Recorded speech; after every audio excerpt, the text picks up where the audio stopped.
Hello and welcome back. And after that fantastic episode of The Mandalorian Season 2, Episode 4, so many people are talking about it. So this episode starts off with Mando, who apparently has some time while his ship is being repaired.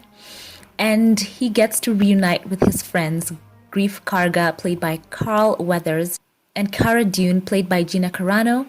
And they return to the backwater planet of Nevarro, where we see it has been turned into a bustling, prosperous, and respectable trading post.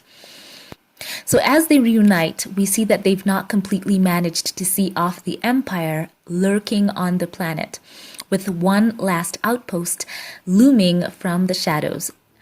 Then when they get together with their old pal Mando, who has some time when his ship is being repaired, he agrees to help them mop up the Imperial remnant.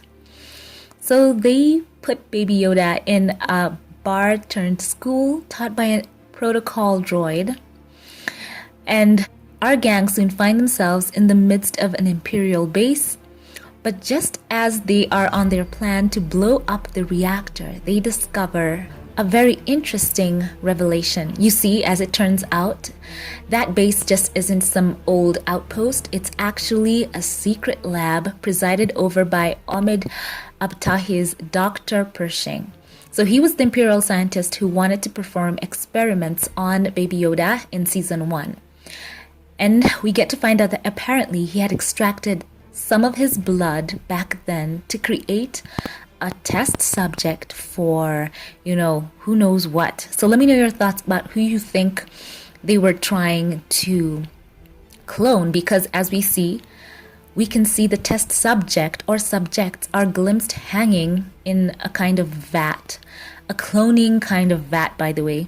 So Dr. Pershing notes the need for blood with a high M count, and it of course harkens back to the midichlorians present in force-sensitive individuals, suggesting Pershing was trying to create a powerful force-wielding being. Now, there is a lot of speculation out there. Could they be like some troopers who have force abilities? Could it be Snoke? Could it be Palpatine? I want to know your thoughts in the comments section. So all Mando knows is that Pershing and his masters right now are after Baby Yoda. And when he realizes this, that Moff Gideon is not only behind this, but he is still alive, he immediately jets off to try and save Baby Yoda. So what follows after this is a great selection of action scenes with this and Cara Dune's brawl earlier in the story. This episode, by the way, has amazing choreography, and some are saying possibly one of the best dogfights they've seen in the whole of Star Wars.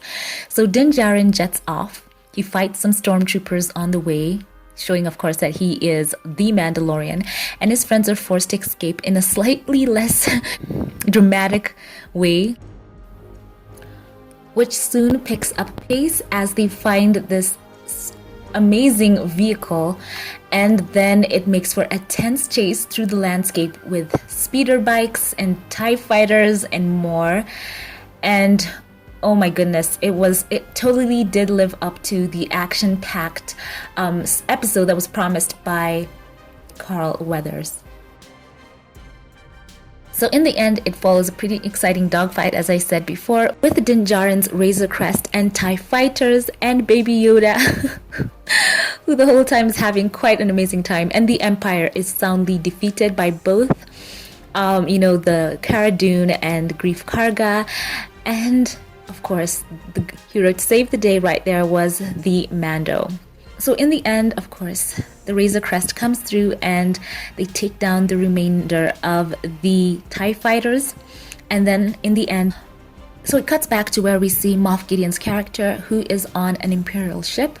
And then we get to see a sense of what he's planning, with one officer noting that they have a tracking beacon slipped aboard his ship. This happened when Mando's ship was being repaired. So basically, we're going to get to see possibly a big face-off with Moff Gideon, Mando, and with the child, because he is still after it. So as usual, people have come to expect that The Mandalorian is very episodic. It does temper expectations because we know that this story likes to take its time and breathe, and I'm happy to see that there is no filler Carl Weathers did an amazing job on this episode. It is something that has far-reaching ramifications, and the dialogue and conversations that are going to come about as a result of this episode will be epic. So it was a great job, great world building, great canon from Legends as well, and it can only be a good thing. So I'm excited to see what they're gonna do with the following weeks with Ahsoka, and of course I'm hoping spin-off shows with Cara Dune and Bo-Katan and on and on. So this is gonna be exciting. Possibly we're gonna get to see the Darksaber facing off against Ahsoka Tano with her white lightsaber, so that's going to be pretty cool. I think this is a great episode, so let me know your thoughts in the comment section. I wanted to keep it short, and of course, thank you for watching. And before we log off, I'd like to share my Patreon comment of the day. And this is from my Patreon supporters, and I want to highlight 2 of you this time. Thank you for watching my last breakdown. So this is James Daniels, who wrote and says, "Great review, Alicia. Can't wait for next week's episode."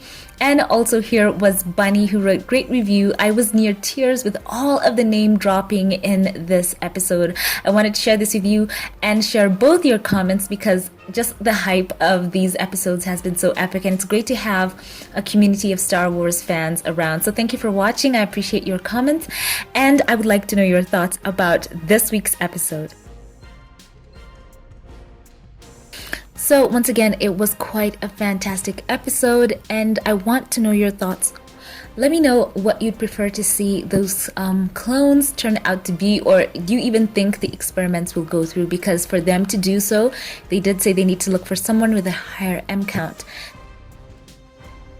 So I personally would like to see a group of like force sensitive warriors or troopers. I think that would be pretty cool just for the next seasons coming up. And I think that would be cool because it does give the Mandalorian a whole new set of challenges in the next season, and possibly we could get to see him team up with some of the other Mandalorians that we were introduced to. I think that would be a great way for them to come back together. And I just think it would be out the box for them to do that. And, great fun as well. Because we remember that, Palpatine, he in the past always wanted to have a bunch of, force sensitives around him to serve him for whatever reason. And he did try that one time to get into that registry of the Jedi's archive to get the force sensitive. So that's also, something that could happen. So this is an exciting episode. It really is, and I'm glad you watched. Thank you all for watching. Thank you to my Patreon supporters. Thank you for choosing to support my channel. I loved giving you all this update. Thank you for watching. Have a great day, and I will catch you in the next one. Have a blessed one.